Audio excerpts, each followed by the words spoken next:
Shalom, salam sejahtera. Renungan malam seiman ditulis oleh Dr. Kathleen Liwijaya Kuntaraf dan Pendeta Dr. Jonathan Kuntaraf. Judulnya adalah Tidak Seperti Dunia.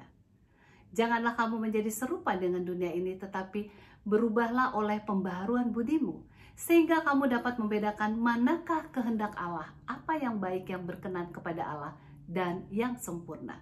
Roma 12 ayat 2.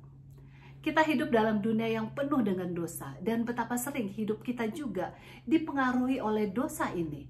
Pelanggaran demi pelanggaran terjadi kepada umat Tuhan, sehingga seringkali kehidupan umat Tuhan sudah hampir tidak berbeda dengan orang dunia. Untuk itu buku Faith and Works halaman 116 dan 117 menuliskan, anak-anak Allah tidak boleh menjadi sama seperti orang duniawi, karena kebenaran yang diterima di dalam hati dan akan menyucikan jiwa dan mengubah sifat, sehingga membuat orang yang menerima penyucian ini menjadi sepikiran dengan Allah.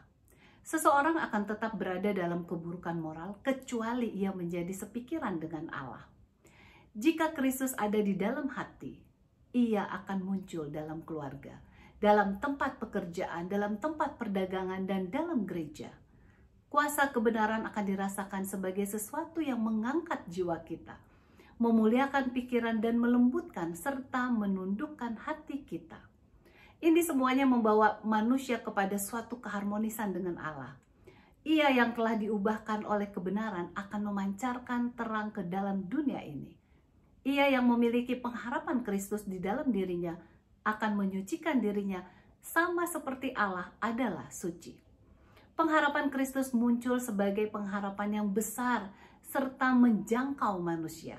Ini adalah suatu pengharapan untuk melihat Raja dalam keindahannya serta diubahkan menyerupainya.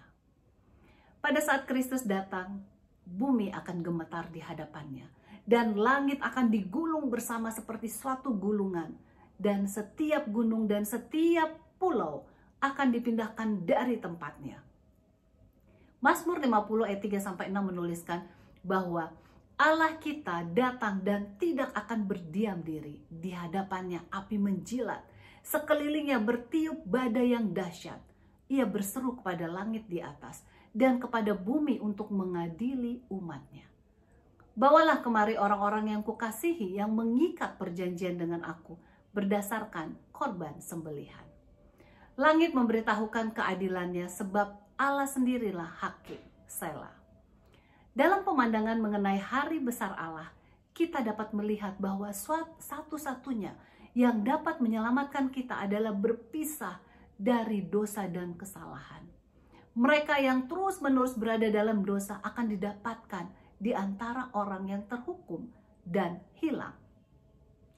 Kiranya kita semua sebagai umat Tuhan tidak akan terpengaruh oleh godaan dunia, tetapi dapat menjadi saksi yang hidup di dunia ini, sementara kita mengadakan perjalanan menuju dunia yang baru.